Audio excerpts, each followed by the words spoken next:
सहनाववतु सहनौ भुनक्तु सह वीर्यं करवावहै तेजस्विनावधीतमस्तु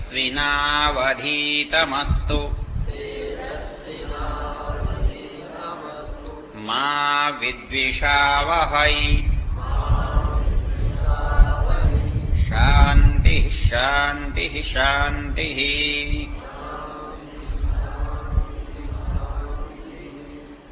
हमारी क्या चर्चा चल रही है? सेवा। ये लंबा काम है, कभी खत्म होने वाला ही नहीं। अच्छा, कुछ शब्द हैं। सेवा, सहायता, सहयोग, परोपकार, कुछ इनमें अंतर लगता है। सहयोग, सहयोग में थोड़ा सा ऐसा लगता है कि करने वाले के काम में हाथ बटा दिया, ठीक है ना।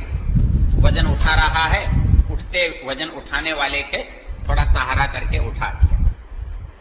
सहायता में ऐसा लगता है नहीं, कुछ दे दिया।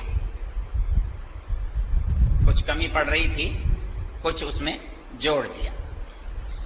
सेवा में ऐसा लगता है उसमें कुछ बचा कर नहीं रखा, समर्पण कर दिया। उसमें गणित नहीं होता, ये बिल्कुल अगले की आवश्यकता पर हमारे पास जो कुछ है वो सारा जाता है। हम चर्चा ये कर रहे थे, सेवा क्योंकि धर्म है, और धर्म की परिभाषा क्या दी थी? जो सबके लिए सदा अनिवार्य है, मतलब जिसका कोई विकल्प नहीं है,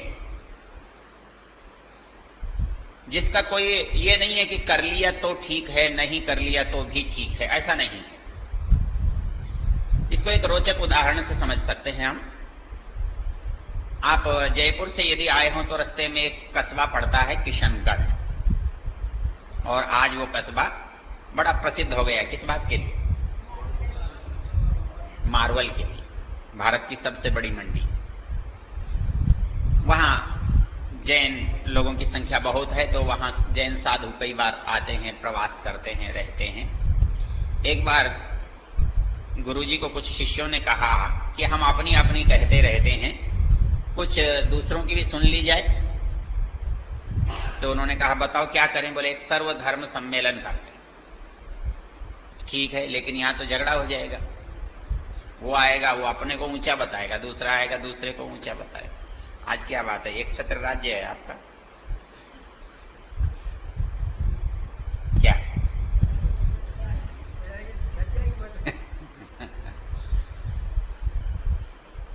तो इस समस्या का क्या समाधान हो?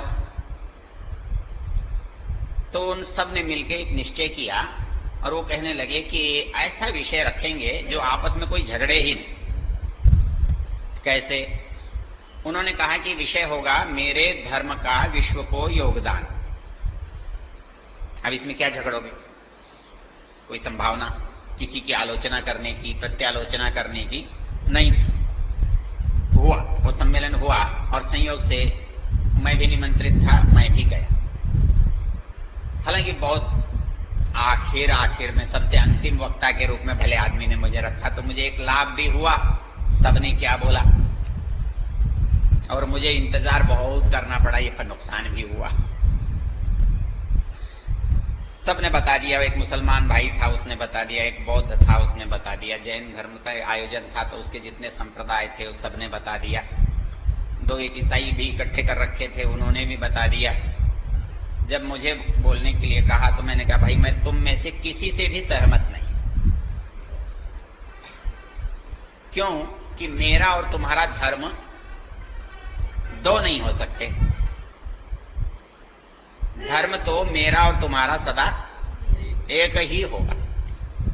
अब यहां अगर एक समस्या होती है, दूसरा अपनी बात छोड़ना नहीं चाहता, मैं अपनी बात मनवाना चाहता हूं, तो कलह हो जाएगा, संकट हो जाएगा, विवाद हो जाएगा।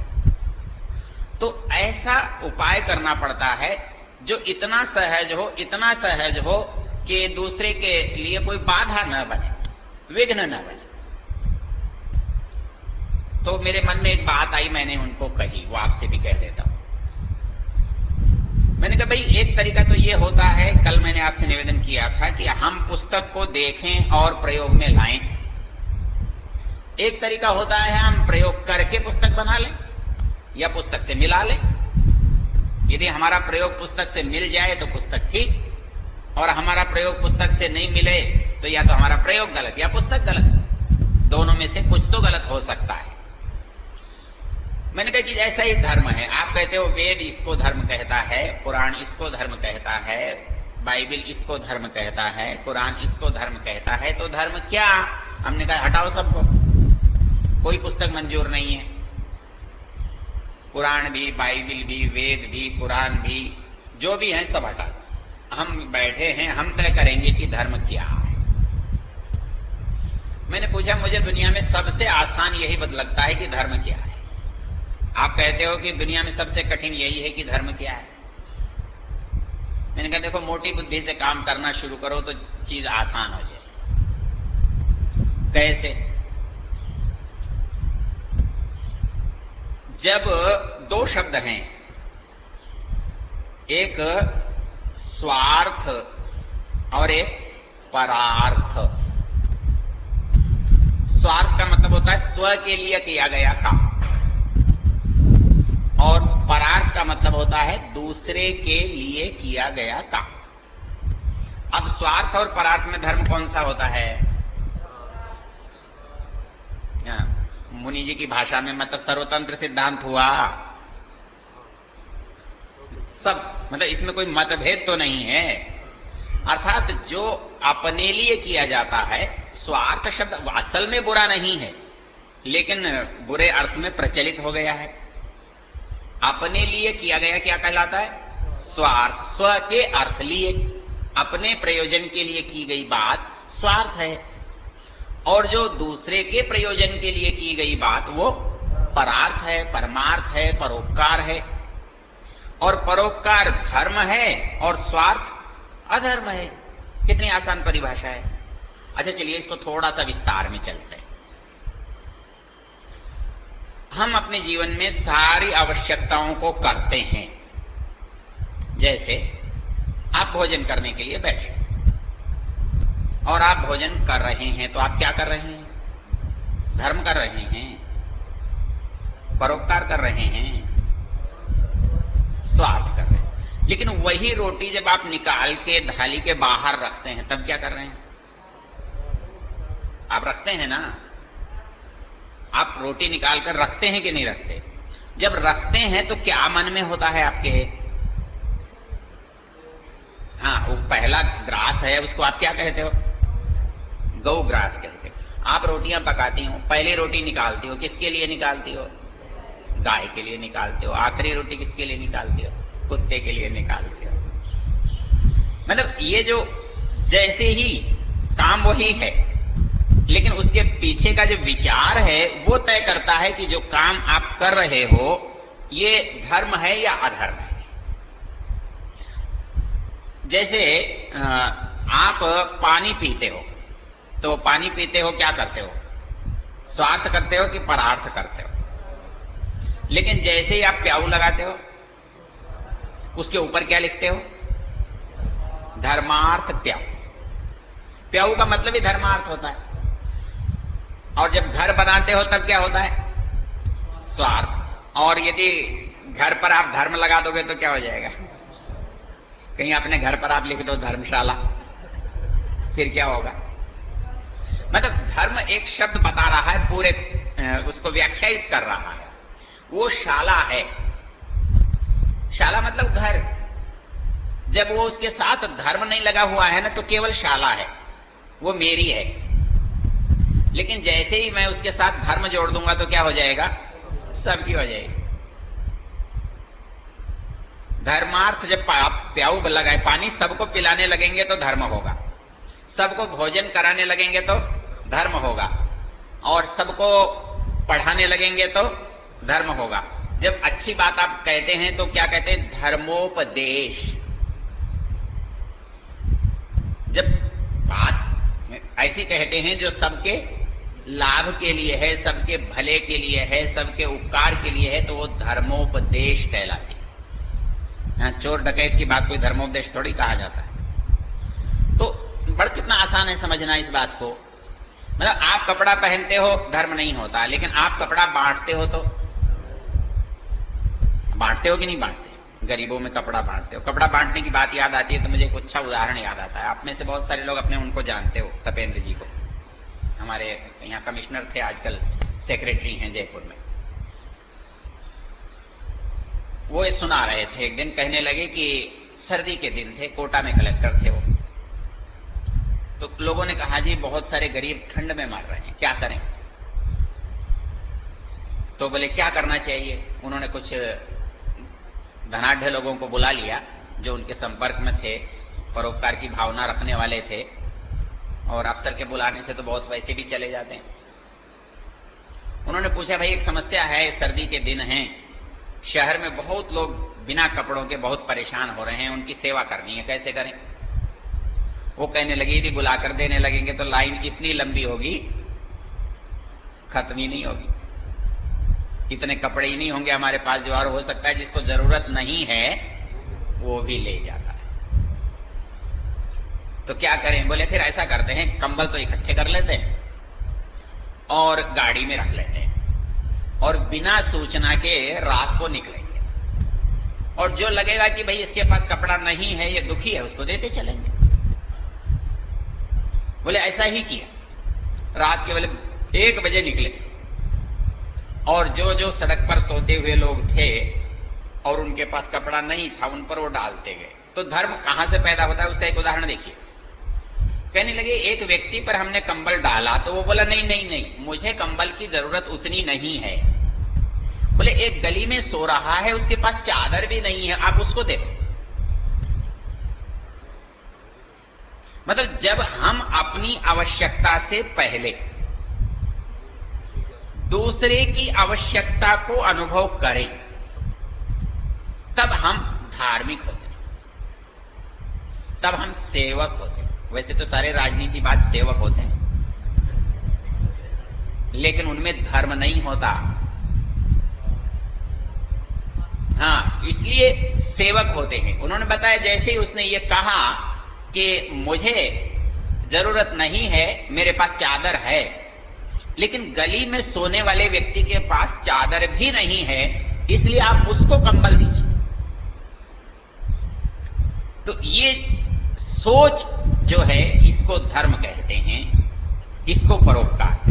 हालांकि उन्होंने कंबल उसको भी दिया और उसको भी दिया। तो हमारे अंदर जो संवेदना है ना, वो पैदा होनी चाहिए। ये संवेदना पैदा होना बहुत जरूरी है। क्यों जरूरी है? कि हर व्यक्ति समर्थ नहीं होता, हर व्यक्ति के पास न तो ज्ञान होता, न बल होता, न विद्या, न धन, कुछ नहीं होता।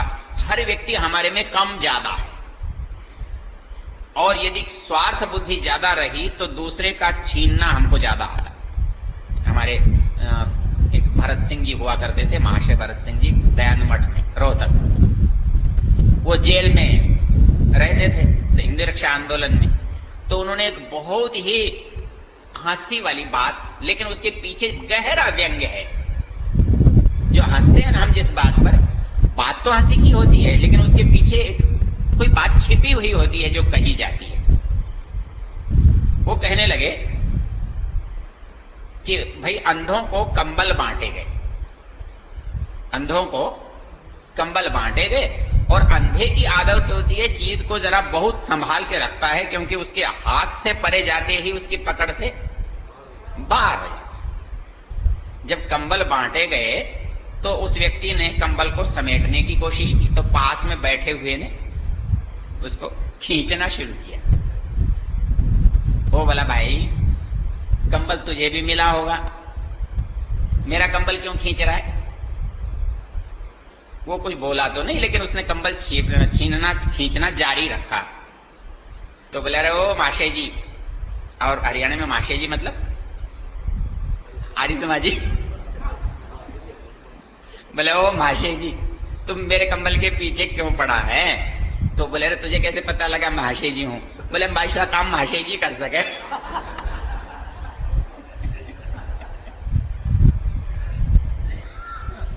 ये हमारा इसके पीछे एक व्यंग्य है बड़ा प्यारा। मतलब हम कितने धार्मिक हैं ये उसके ऊपर एक चुटकी है। मतलब हम हैं तो धार्मिक ना, आर्य समाज जी का मतलब तो धार्मिक होता है, लेकिन यदि उसकी छवि ऐसी बन जाए तो उसको कितना धार्मिक मानोगे? और छवि बन जाने का मतलब है कि हम में से ज्यादातर लोग ऐसा सोचते हैं, ऐसा करते हैं, उनका विचार ऐसा देखने में आता है। इसको बदलने की जरूरत है, इसको तोड़ने की जरूरत है। मतलब हमको कैसे है कि मतलब, और वो केवल सेवा से टूट सकता है, वो और किसी तरह से टूट ही नहीं सकता। एक उदाहरण देता हूं आपको। स्वामी सर्वानंद जी महाराज यहां आए थे। हालांकि कहीं भी आप उसको किसी भी व्यक्ति के जीवन में ऐसी घटनाओं को रूप में देख सकते हैं। कह लीजिए पाकिस्तान में कौन सी जगह थी, वहां कोई बड़ी मंडी थी। उस मंडी में मुसलमानों का वर्चस्व था और उस मुसलमानों के वर्चस्व में एक आध आर्य समाजी फंस गया। उसने कोशिश की कि यहां किसी का जलसा कर लें, किसी को बुला लें। तो पंडित रामचंद्र ने इनका नाम था, सर्वानंद जी महाराज का जब सन्यास नहीं लिया था। बोले ये वहां गए तो उस व्यक्ति ने पत्थर फेंकवाए और बोले जब तक मैं हूं तब तक तो यहां आर्य समाज का जलसा नहीं हो सकता। बोले मैं रहूं और मंडी में आर्य समाज का जलसा हो जाए, ये नहीं हो सकता। क्या करें? कुछ नहीं कर सकते, बहुमत उनका है। तो पंडित रामचंद्र जी ने वहां के मंत्री से एक बात कही कि कभी ये बीमार पड़े ना तो मुझे तार दे देना। उन दिनों कोई आजकल सेल फोन और टेलीफोन तो होते नहीं थे, वैसे भी टेलीफोन नहीं होते होंगे, उन दिनों की बात है, स्वतंत्रता से भी पहले की। बोले संयोग ऐसा हुआ वहां हैजा फैल गया। और उन दिनों हैजा फैलने का मतलब ये होता था कि घर के आदमी को भी लोग पटक के चले जाते थे। उसको भी ये लगता था कि इसको छुआ तो मैं भी मर जाऊंगा, ऐसी उन दिनों की स्थिति थी। सारे घर के लोग उसको छोड़ के चले गए और वो बीमारी में बेहोश हो गए। मंत्री को याद आ गया और मंत्री जी ने तार कर दिया। वो जहां भी थे, कहीं उपदेश में थे, वहीं से सीधे चले गए और वहां जाकर उन्होंने पहला काम यही किया कि उसके घर पहुंचे, उसको साफ किया, उसके कपड़े बदले, उसको जो दवा उस समय थी दे सकते थे वो दी।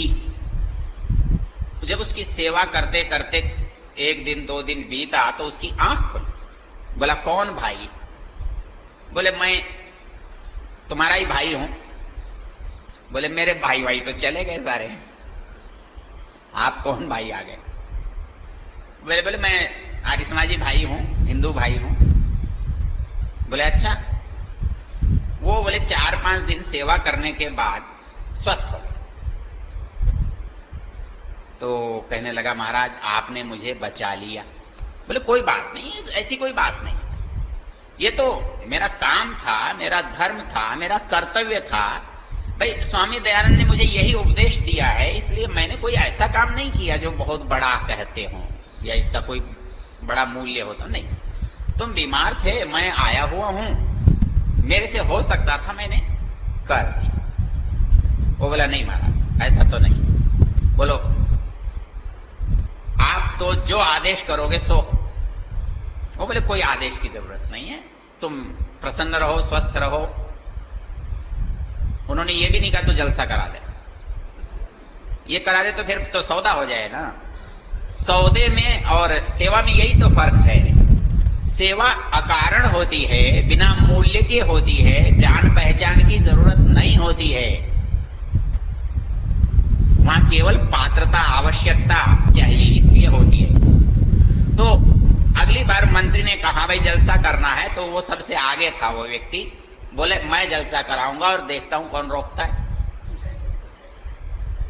जो बात किसी और चीज से नहीं हो सकी, शास्त्रार्थ से नहीं हो सकी, बलपूर्वक नहीं हो सकी, वो बात कितने आसानी से हुई? सेवा से हुई। और सेवा आदमी कर तब सकता है जब उसके साथ उसका तादात्म्य हो जाए। होता क्या है कि सेवा को हम छोटा काम समझते हैं तो हमारा अहंकार सेवा में आड़े आ जाता है, और इसको तोड़ना कोई बहुत मुश्किल नहीं है, बस थोड़े से संकल्प की जरूरत है, इसको आप तोड़ सकते हैं। आपको जो ग्रंथी उसमें गुरुद्वारे में जूता साफ करता हुआ व्यक्ति आपको अपने स्टेटस से कम लगता है क्या? अपने स्तर से कम लगता है? लेकिन उसे तो परेशानी नहीं होती, वो जाता है और जूते साफ करता है और रखता है, बड़े प्रेम से आपको वापस देता है। आप उसके प्रति कोई दुर्भावना रखते हो क्या? उसके प्रति कोई घटिया विचार रखते हो क्या? नहीं ना, उसने केवल उस बात को सहजता से स्वीकार किया। आपको कहूंगा कि आप ऐसा करो तो कहोगे ये तो बड़ा उल्टा काम बता रहा है। एक बार ये प्रयोग किया, मैंने भी किया। ये बात मेरे मन में आई क्यों? एक दिन हमारे पंडित सत्यानंद जी थे, वो वेद वागीश जी हैं, आप में से बहुत सारे जानते हैं। उनको एक बहुत अच्छी आदत है, मैं कोई कपड़ा बात स्नान घर में भूल आया, कहां आबू की बात है या कहीं, तो मैं दोबारा लेने गया तो देखा पंडित जी उस कपड़े को धो रहे थे। मैंने कहा पंडित जी आप क्यों धो रहे? बोले कोई बात नहीं। तो मुझे लगा कि मेरी कोई गलती है जो मुझे सुधारनी चाहिए। तो मैं एक जगह गया तो जितने उपदेशक थे उनके जूते बाहर पड़े थे, मैंने सबके जूते साफ करके और रख दिए। तो बोले किसने किए? मैंने कहा आर्य समाज में तो कोई करता नहीं।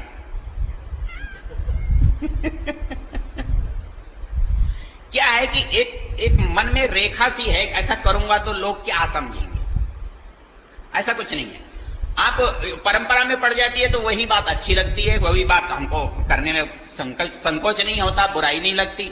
लेकिन यूं लगता है अकेले अकेले करेंगे तो लोग सब अपने ही जूते रख जाएंगे हमारे को, ये हमारे भी कर देना। ये केवल कब होता है? जब हमारी जो भावना है उसके साथ तादाद में संबंध होता है। इसका एक उदाहरण मैं आपको और देना चाहूंगा। पंडित धर्मदेव विद्यामार्तंड थे, जिन्होंने वेदों का यथार्थ स्वरूप नाम की पुस्तक लिखी। उनके साथ घटी थी, उन्होंने बताई कि यह घटना तो हम पहले से जानते थे, लेकिन किसके साथ घटी थी ये उन्होंने बताया। वो बीमार थे, वो छात्र थे, वो 7वीं कक्षा में पढ़ते थे। कहां पढ़ते थे? गुरुकुल कांगड़ी, जो पुराना गंगा पार। वो बीमार थे, उनकी मतलब जैसे बीमार बच्चा है उसको एकदम इच्छा हो कि उल्टी हो रही है, तो जो सेवक था वो तसला लेने के लिए भागा और स्वामी श्रद्धानंद जी दरवाजे में खड़े थे। वो जैसे ही उसने उल्टी करने की कोशिश की, उन्हें बेटा कोई बात नहीं, लो हाथ में ही करा ले। तो स्वामी श्रद्धानंद जी ये सोचते मैं आचार्य हूं और ये काम तो मेरे करने का नहीं है, फिर क्या हो? और ऐसा हम सबके साथ होता है। हम सोचते हैं नौकर को बुलाओ, सेवक को बुलाओ, इसके माँ बाप को बुलाओ, इसको बुलाओ, क्योंकि वो काम हम समझते हैं हमारे करने का नहीं है। तो ये झिझक जो है, ये संकोच जो है, ये एक मान्यता है, इसको तोड़ने की जरूरत है। और ये बहुत छोटा काम होता है, बहुत छोटा।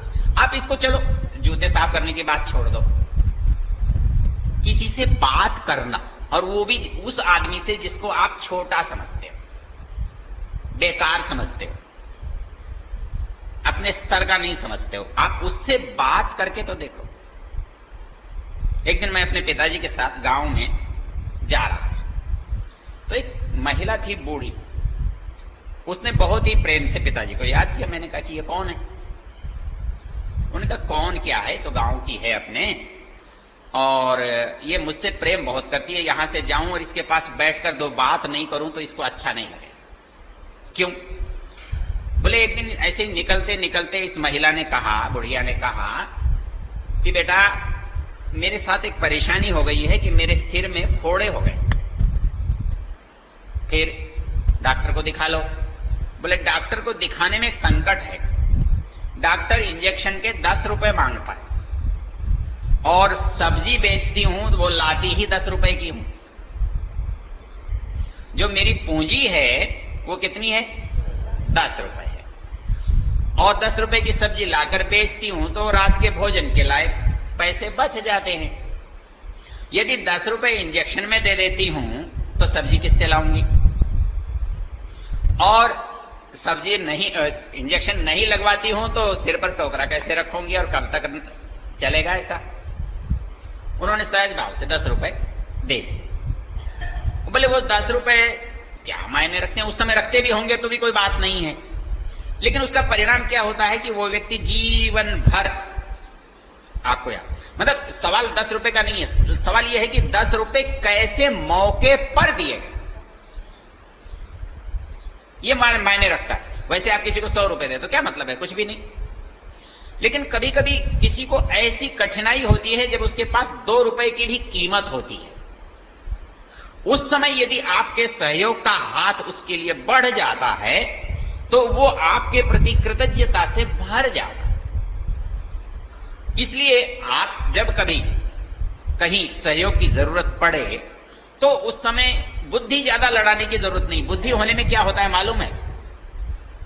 यहां ऊपर एक मंदिर है और वहां एक सेठ जो है सदाव्रत चलाता है, उसमें 10, 20, 30 लोग भोजन करते हैं। तो हमारे एक साथी हैं पंडित भगवान साहेब जी, वो सेठ से कहने लगे, ये मस्टंडों को क्यों खिलाता है? अंदाज देखिए, किसी काम को करने का या किसी काम के बारे में सोचने का एक अंदाज का सवाल होता है, एक अपना विचार होता है।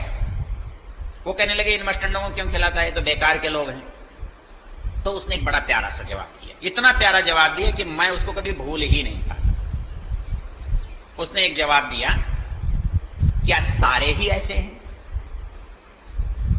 ये जो आए हैं क्या सारे ही ऐसे हैं? तो आप ये तो नहीं कह सकते कि सारे ही ऐसे हैं। बोले कोई एकाध तो अच्छा होगा। बोले हाँ होगा। बोले खिला तो उसको रहे, बाकी तो साथ आए। ना हम परोपकार पता है क्यों करते हैं? यदि ये सोचने लगे कि किसी दुष्ट आदमी को फायदा न हो जाए इसलिए परोपकार बंद कर दे तो जो पात्र है वो रह जाएगा। तो इसलिए हमारे पास वो बुद्धिमत्ता चलाने की जरूरत नहीं है। वहां आवश्यकता इस बात की है कि हम ये ध्यान रखें कि कोई पात्र वंचित न रह जाए। धर्म के मामले में क्या होता है, बुद्धि के बजाय भावना ज्यादा काम करती। यदि आप बुद्धि से काम लेने लगोगे ना तो मुश्किल हो जाएगी। उसको फिर आंकना लगेगा, काटना पड़ेगा, छांटना पड़ेगा, ये सही है कि गलत है, तब तक तो मौका ही चला जाए। मौका, क्योंकि आदमी जब दान करता है ना वो एक भावना में करता है, परोपकार करता है तो एक भावना में करता है। जैसी उस पर बुद्धि हावी होती है ना तो वो भावना गायब हो जाती है। अच्छा बड़ा दान देने का संकल्प जो है वो यदि उस समय दान दिया नहीं गया या किसी कारण से लिया नहीं गया तो कहता है हाँ जी देखूंगा जी, बाद में भेजूंगा जी, करूंगा जी। इसलिए हम जो भावना है वो धर्म में मुख्य होती है। होनी तो बुद्धिपूर्वक ही है। यदि आप बुद्धि रहित होते हैं तो ज्यादातर ठगों के ही चक्कर में पड़ जाएंगे, वो नहीं। लेकिन जो सबसे गरीब है, सबसे कमजोर है, सबसे पिछड़ा है, सबसे ज्यादा जरूरतमंद है, उसकी ओर आपका ध्यान जाना चाहिए। हमारी पहचान है ये। मैं अपने विद्यार्थियों से कहा करता हूं, जब कभी विद्यार्थी ये अपने विदाई समारोह करते हैं या कभी स्वागत करते हैं या कोई समारोह करते हैं तो अपने छात्रों से मैं एक बात कहता हूं।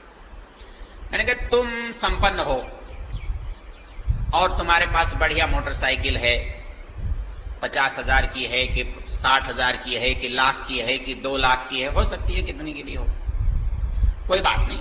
परमेश्वर ने आपको धन दिया है, आप साधनों का उपयोग कर सकते हैं, कीजिए। आजकल हमारे छात्रों के जूते पूछो तो 5-5 हजार के, 10-10 हजार के आते हैं।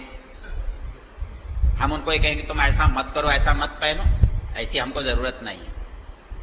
हम उनसे कहते हैं तुम बढ़िया कपड़ा पहनते हो, पहनो, तुम बढ़िया जूता पहनते हो, पहनो, बढ़िया गाड़ी रखते हो, रखो, कोई परेशानी नहीं। तुमको ये मालूम है कि तुम्हारी कक्षा में कौन संपन्न आदमी है, कोई बुरी बात नहीं, यह जानकारी अच्छी है। लेकिन मेरा कहना यह है कि यह जानकारी अधूरी है। मेरा मानना यह है कि तुम्हें यह भी जानकारी होनी चाहिए कि तुम्हारी कक्षा में सबसे गरीब कौन है। सबसे पिछड़ा हुआ कौन है, सबसे परेशान कौन है, सबसे कमजोर कौन है। यदि ये दोनों बातें आपके पास हैं ना, तो आपके जीवन और आपके व्यक्तित्व की दिशा जो होगी वो कमाल की। फिर आपको गाड़ी खरीदने के लिए महंगी की ओर जाने की जरूरत नहीं पड़ेगी। परेशानी क्या होती है, जब ऊपर का तो मालूम है हमें, नीचे का मालूम नहीं है। उसमें दो तरह की चोट से आप बचते हैं, दो तरह की।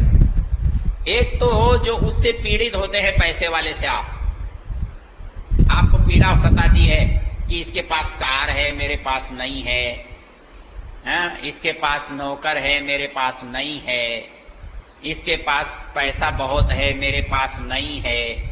तो वो जो परेशानी है वो मुझे नहीं सताएगी। कब? जब मुझे ये मालूम होगा कि इस जगह पर मेरे से कमजोर आदमी हैं। तो आपका जो चिंतन है ना दौड़ का, उसके मुकाबला करने का, उसका बराबरी करने का, उस जैसा करने का। उसके पास ये गहना है तो मेरे पास होना चाहिए, उसके पास ये साड़ी है तो मेरे पास होनी चाहिए, उसके पास ये मकान है तो मेरे पास होना चाहिए, उसके पास ऐसी कार है तो मुझे। एक के घर गया मैं, वो कहने लगा साहब ये बड़े संपन्न आदमी है। क्या संपन्नता है भाई इनकी? कि गाड़ी की जो पहली खेप फैक्ट्री से निकली है उसमें इनकी गाड़ी आई है। बोले गाड़ी इनके पास नहीं थी? बोले पहले 4 गाड़ी हैं। ये हमारा प्रतिष्ठा कि गाड़ी बनी है फैक्ट्री में, उसकी पहली खेप में जो 5, 7, 10 गाड़ियां आई हैं, उसकी पहली गाड़ी साहब के घर आई है। हमको भी परेशानी होती है, क्यों इसके घर ही आई, हमारे घर क्यों नहीं आई? ये परेशानी कब नहीं होगी? जब आपको आपके घर के पड़ोस में रहता हुआ जो गरीब आदमी है उससे बात करने की आदत हो, तो नहीं होगी ये बात। इसलिए ये बात केवल क्लास की बात नहीं है, क्लास तो मेरा काम है, इसलिए मुझे याद है। यहां एक बार हमारे एक साथी हैं, ये रीजनल कॉलेज में पढ़ाते थे, जगमोहन जी सक्सेना, अभी पूछ रहे थे शिविर में आना चाहता हूं, उन्हें लखनऊ जाना पड़ा। बोले मुझे शिविर तो अच्छा लगता है पर मैं काम में व्यस्त रहता हूं तो आ नहीं पाता। वो कहने लगे कि जब वो पढ़ाते थे उन्होंने अपने छात्रों से एक सर्वेक्षण कराया, और सर्वेक्षण ये कराया कि आसपास के 10-5 गांवों में ये ढूंढो कि सबसे गरीब परिवार कौन है। बच्चों ने तलाश की और वो 5-5 जो सबसे अंतिम परिवार थे उनका उन्होंने मार्गदर्शन किया, सहयोग किया, तो उनके परिवारों की दिशा ही बदल गई, उनके बच्चों की पढ़ाई की दिशा बदल गई, उनके रहन सहन की दिशा बदल गई। मतलब हम जो हर समय सोचते हैं अपने बारे में सोचते हैं, ज्यादा से ज्यादा अपने परिवेश के बारे में, अपनों के बारे में सोचते हैं। लेकिन जब हम अपने से परे के बारे में सोचेंगे, अपने से दूर के बारे में सोचेंगे, अपने बारे में सोचेंगे, चाहे अपना कितना भी हो, है तो वो स्वार्थ ना। लेकिन जब दायरे से बाहर सोचेंगे, दूर के सोचेंगे, तब वो क्या बन जाएगा? वो धर्म बन जाएगा, वो सेवा बन जाएगी, वो परोपकार बन जाएगा। इसलिए आप जिस गांव में रहते हैं, जिस मोहल्ले में रहते हैं, जिस परिवेश में रहते हैं, वहां ये तो आपको मालूम ही होगा भाई साहब ये तो यहाँ का सबसे बड़ा धनी आदमी है, ये तो सबको मालूम रहता है। लेकिन आपको ये भी मालूम है कि यहां सबसे गरीब आदमी कौन है? ये हमें मालूम नहीं होता है। यदि ये मालूम हो जाए तो समाज में बहुत सारे संकट तो अपने आप खत्म हो जाने वाले हैं। अच्छा, इसमें एक और मजेदार बात, इसमें कुछ आपको करना नहीं पड़ता है, क्योंकि गरीब आदमी बहुत थोड़े से संतुष्ट होता है। आप किसी पैसे वाले को संतुष्ट करोगे तो कहेगा 100 रुपए का मुझे क्या होता है, मेरे तो चाय का भी खर्चा नहीं। लेकिन एक गरीब आदमी को आप 5 रुपए भी दोगे तो क्या होगा? उसका बहुत सारा काम निकल जाएगा।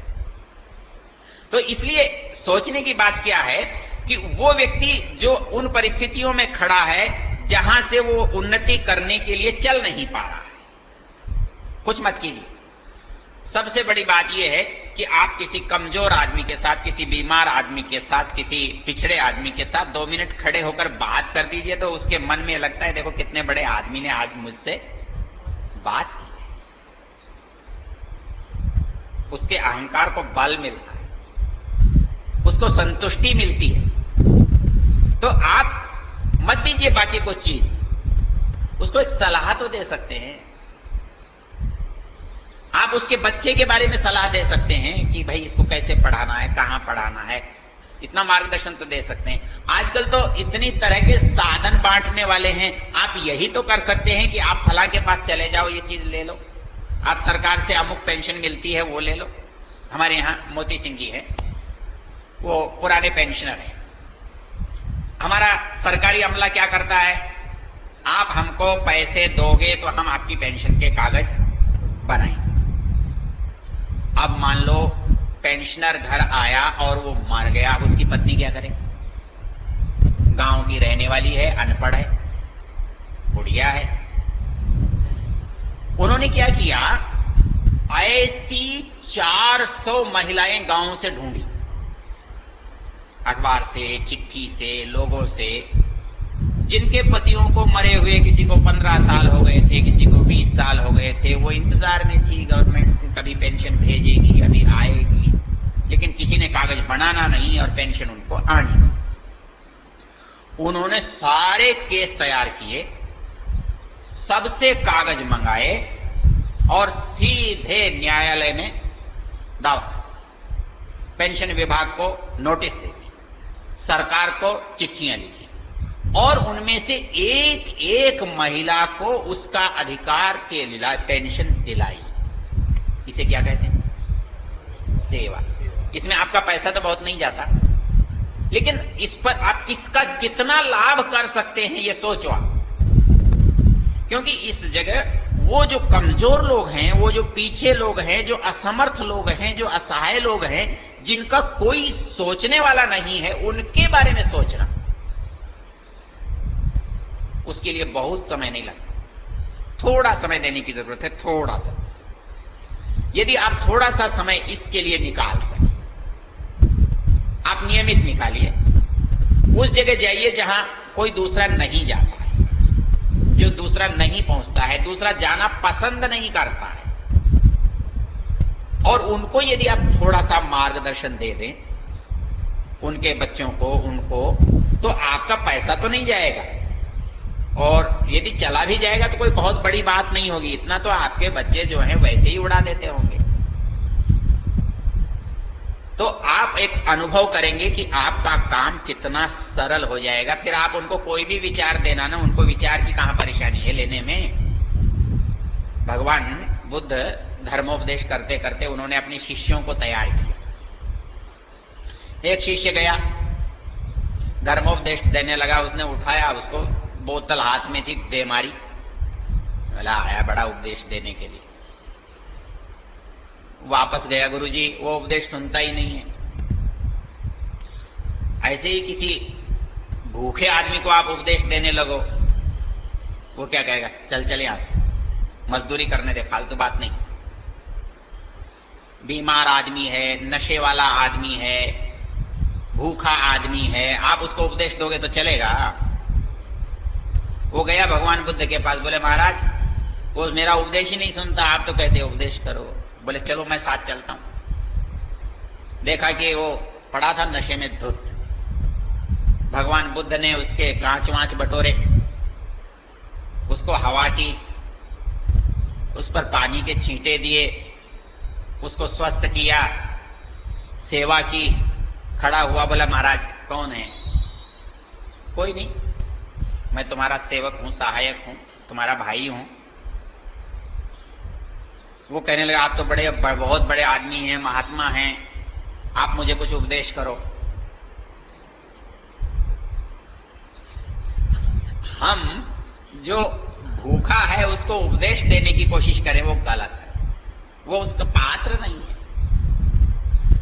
उपदेश तो नंबर 2 पर आता है, पहले उसकी सहायता की जरूरत है, उसके मार्गदर्शन की जरूरत है, उसको कोई अपेक्षाएं हैं, उसकी मजबूरियां हैं, उनको कोई हाथ बटा दे, और वस्तु से ज्यादा है उसके साथ सहानुभूति कोई पैदा करे।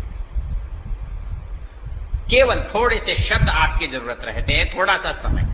अपने ब्यावर में एक हमारे ब्रजलाल जी हैं, उनका एक नियम है, वो हॉस्पिटल जाते हैं, पैसे होते हैं तो फलों की टोकरी लेकर जाते हैं, और पैसे नहीं होते हैं तो 2 अमरूद लेकर जाते हैं, लेकिन जाना उनको जरूर है, जाना है।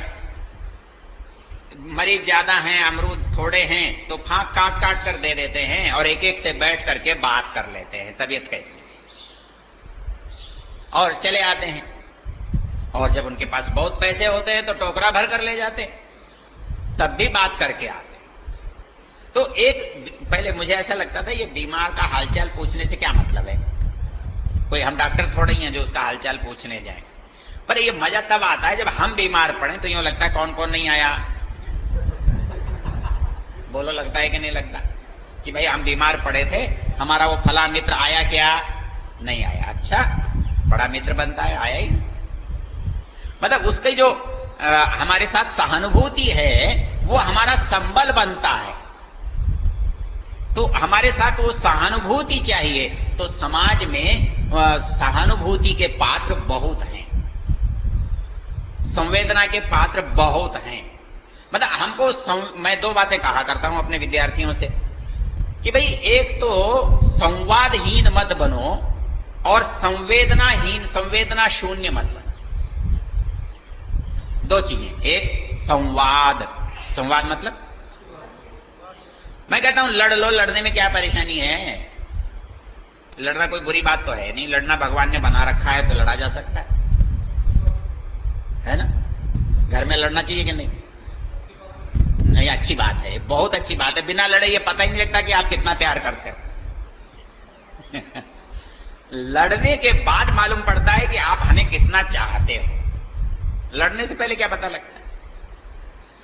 असल में क्या है कि लड़ना एक हमारा आवेग है, अमर्ष है, क्रोध है, हमारे अंदर आता है, हमारी विपरीत परिस्थितियों के कारण हमारे अंदर पैदा होता है। वो हमारे बच्चों के साथ हो सकता है, पत्नी के साथ हो सकता है, पति के साथ हो सकता है, पड़ोसी के साथ हो सकता है, मातहत के साथ हो सकता है, अधिकारी के साथ हो सकता है, रास्ते चलते यात्री के साथ हो सकता है। और यात्री के साथ होता है तो बड़ा मजा आता है। क्यों कि जब आप ट्रेन में चढ़ते होते हैं तो वो आपको धकेलता होता है। 2 मिनट ऐसा माहौल रहता है। अब तो आप आरक्षण करा के जाने लगे तो इसलिए झगड़ा थोड़ा वैसा बदल गया है, नहीं तो एक आदमी बस में ट्रेन में चढ़ता हुआ होता है और दूसरा उसे धक्का देता हुआ होता है। अच्छा आप कल्पना करो कि ट्रेन चल पड़ी और आपने उसके धक्के को वापस करके चढ़ गए, उसके बाद क्या होता है, अगले स्टेशन पर वो आप दोनों मिलकर दूसरे को धक्का देते, ऐसा नहीं होता। मतलब वो थोड़ी देर में फिर अपने जगह देता है, भाई साहब आओ बैठो, अब तीसरे को नहीं आने देना, और तीसरे के फिर धक्का चलता है और तीसरा घुस आता है तो फिर उसको भी कहते हैं अच्छा कोई आ जाओ। हमारे ये जो स्थिति है लड़ने की, भिड़ने की, ये तात्कालिक होती है, मतलब कोई लंबी नहीं होती। लंबी चलना, इसमें चलाना गलत बात है। तात्कालिक है तो भुगत लेनी चाहिए, कोई परेशानी थोड़ी। मैं कहा करता हूं कि भाई कभी सास बहू में झगड़ा हो जाए तो लड़ लो। कहते हैं पंडित तो बड़ा नालायक है, उल्टी उल्टी सीख देता। मैंने कहा लड़ लो, लेकिन लड़ने के बाद जो है कोई काम पड़े तो मिलने में, बात करने में अटक नहीं आनी चाहिए, रुकावट नहीं होनी चाहिए, संकोच नहीं होना चाहिए, तो कोई परेशानी नहीं है। इसका एक उदाहरण देखिए, हमारे एक उपदेशक बड़ी सुंदर बात सुना रहे थे। कहने लगे एक बार सास बहू में झगड़ा हो। झगड़ा किस बात पर हो गया कि बहू से खाना जल गया, और खिचड़ी बनाई या कुछ बनाया तो जल गया तो उसने कुछ कहा तो उसने कुछ कह दिया। आप दोनों कहने सुनने पर आ गए तो फिर क्या होना है, दोनों ने खाना नहीं खाया, दोनों ने भोजन नहीं किया, दोनों ने पटक करके वो अपने कमरे में सो गई जाकर, और वो अपने कमरे में सो गई। लेकिन बहू को एक आदत थी, वो रात को सोने के बाद ये भूल गई कि रात को झगड़ा हुआ था। वो सहज भाव से उठी और जाकर के उसने पैर छुए सास के, तो वो देखकर चौंकी। तो उसे भी एकदम याद आया, उसने उसको गले से लगा लिया, बोले मार उस खिचड़ी को गोली, बेकार उसने झगड़ा करा दिया। हम तो अच्छे खासे प्रेम से रहने वाले जीव हैं। तो ये क्या है, संवाद। मतलब लड़िए, लड़ाई का मौका है, लड़ जाइए, कोई बात नहीं, कहा सुनी हो जाती है, हो जाने दीजिए। लेकिन उसको देर तक बांध कर रखने की जरूरत नहीं है। आप संवाद जारी रखिए। मुझे याद है अच्छी तरह से, एक सज्जन से कुछ कहा सुनी हो गई। वो मुझे कहने लगे, आज के बाद मैं कभी आपके घर नहीं आऊंगा, आपके दरवाजे की सीढ़ी नहीं चढ़ूंगा। मैंने कहा कोई बात नहीं, वो आपका अधिकार है, मेरा अधिकार तो आपके यहां आने का है ना, मैं आऊंगा। अच्छा, संयोग की बात ऐसी हुई, किसी कारण से मुझे जाना पड़ा और मैं उनके दरवाजे पर खड़ा हो गया जाकर। मैंने कहा भाई यहां तक तो देख मेरा अधिकार था, चौखट तक मेरा अधिकार है, आगे तेरा अधिकार है, तू कहेगा अंदर आओ तो आ जाऊंगा, और नहीं तो कोई बात नहीं, यहां से नमस्ते करके लौट जाऊंगा। तो बताओ क्या करेगा अगला? उसने मुझे बुला लिया, अंदर सोफे पर बैठा दिया। फिर वो लड़ाई कब तक जारी रखेगा मेरे से? मतलब कितनी भी लड़ाई हो, थोड़ी सी पहल करने की तो जरूरत है। ये पहल करने की चर्चा किसी और दिन करूंगा। तो आप एक चीज याद रखिएगा कि कभी भी संवाद बंद नहीं होने देना। आपस में तनातनी हो जाए, लड़ जाए, यहां हो जाए कोई बात नहीं, घर हो जाए कोई बात नहीं, गांव में हो जाए कोई बात नहीं, लेकिन कभी भी किसी भी परिस्थिति में संवाद बंद नहीं होना चाहिए और संवेदन शून्य नहीं होना चाहिए। आदमी कि किसी भी तरह की तकलीफ है तो उस तकलीफ में आपको महसूस होना चाहिए कि ये व्यक्ति तकलीफ में है और इसे मुझे मदद करनी चाहिए। तो आप थोड़ा थोड़ा सा भी प्रयास कर देंगे, थोड़ा सा सही। तो एक बार की बात मुझे याद है, एक व्यक्ति मुझे आज तक बहुत याद करता है। मेरा कोई इरादा तो उसको सेव करने का नहीं था, पर एक आदत से मैं लाचार था। एक व्यक्ति परीक्षा के दिनों में आया, कहने लगा कि मुझे फीस चाहिए। अच्छा, मैं भी कोई बहुत संपन्न आदमी नहीं था, तो मैंने क्या किया कि कहीं से फीस मांग करके उसको दे। जब कभी मिलता है तो कहता है आपने मुझे फीस दी थी। अरे कितने रुपए दी थी भाई? वो फीस क्या मायने रखती है, 20-30 रुपए। लेकिन वो 20-30 रुपए उसको पूरी जिंदगी याद रहते हैं कि इसने मुझे 20 रुपए दिए थे। तो ये जो हमारी स्थिति है, घर में या बाहर में, समाज में, आप संवेदन शून्य, संवेदना से हीन मत बनिए। संवेदना को रखिए, उसकी पीड़ा को महसूस करने की आदत बनाइए। यदि आप थोड़ा थोड़ा भी ऐसा करेंगे तो आप ये देखेंगे कि कोई आपसे दूर नहीं जाएगा, आपसे कोई दूर भागने की कोशिश नहीं करेगा। सहज प्रवृत्ति आपकी बनी रहेगी तो आपको लाभ होगा। तो आज हमने जो निवेदन आपसे जो चर्चा की वो ये कि हम सेवा को बहुत कठिन काम समझते हैं, और कठिन तब तक है जब तक हम सेवा मुनि जी के साथ नहीं होते। हाँ, इन्होंने नाम ही अपना सेवा मुनि रखा हुआ, तो सेवा में ही आनंद आता है। तो उतने सहज बात है कि आप, एक दिन स्वामी सर्वानंद जी महाराज के आश्रम में मैं गया। उन दिनों उनके पास बड़े बड़े कुत्ते होते थे। उन्होंने एक कुत्ते को आवाज दी, वो भागा भागा आया। उन्होंने उसे लिटा दिया, एक रुमाल लिया और उसके कान साफ कर रहे थे। हम सब खड़े थे, हंस रहे थे। स्वामी जी क्या कर रहे हैं? बोले क्यों, इसके हाथ हैं? इसके हाथ हैं क्या? ये कैसे करेगा बेचारा? इसके हाथ नहीं है तो हमें इसकी मदद करनी चाहिए ना। देखो इसके कान में बहुत सारे कीड़े हैं। तो ये जो भाव है ना, जो सहज भाव है सेवा का, वो क्या करता है, वो रेखा नहीं खींचता ये कौन है, ये गरीब है कि ये अमीर है कि ये प्राणी है कि ये मनुष्य है। उसे ये लगता है कि जहां कुछ भी जरूरत है। अभी स्वामी दयानंद जी महाराज क्या कर रहे थे? बैल निकल, किसान बैलों को पीट रहा है, और पीड़ा किसको हुई? स्वामी जी को हुई, और उन्होंने बैल को, गाड़ी को कंधा देकर बाहर निकाल दिया। तो ये जो अनुभूति है ये सेवा का कारण है। मतलब दर्द के बिना सेवा बनती नहीं है, संवेदना के बिना सेवा होती नहीं है। किसी की कमी को, अभाव को महसूस किए बिना उसके लिए कदम बढ़ता नहीं है। इसलिए यदि समाज में हम चाहते हैं कि यह समाज हमारे साथ हो, यह समाज हमारा हो, और इस समाज के साथ हमारा कोई संबंध हो, तो सबसे बड़ा संबंध है कि सेवा से अपनापन बनता है। हमारे एक वकील साहब है, रमेश जी जैन, उनसे बहस हो रही थी, कुछ चल रहे थे। अरे बोले पंडित जी क्या है अपने पराये में, इतना सा तो भेद है। एक बच्चा पड़ा है गंदगी में, उठा के पहुंच लेते हैं तो अपना है, और छीछी करके निकल जाते हैं तो पराया है। कितनी सी परिभाषा है अपने और पराये की। तो इसलिए हमें सेवा क्या है, अपनापन प्रदान करती है, दूसरे के मन में हमारे लिए स्थान बनता है। इसलिए हमको एक बात सोचना चाहिए कि हम किसकी आवश्यकता को दूर करने में समर्थ हो सकते हैं। यदि हमारे साधन, हमारे विचार और हमारी क्रिया इसके लिए कारगर हो, तो मैं नहीं मानता कि हम अपने समाज की, अपने देश की कोई इससे बड़ी सेवा कर सकते हैं। आज की बात को यहां विराम देते हैं, कल चर्चा।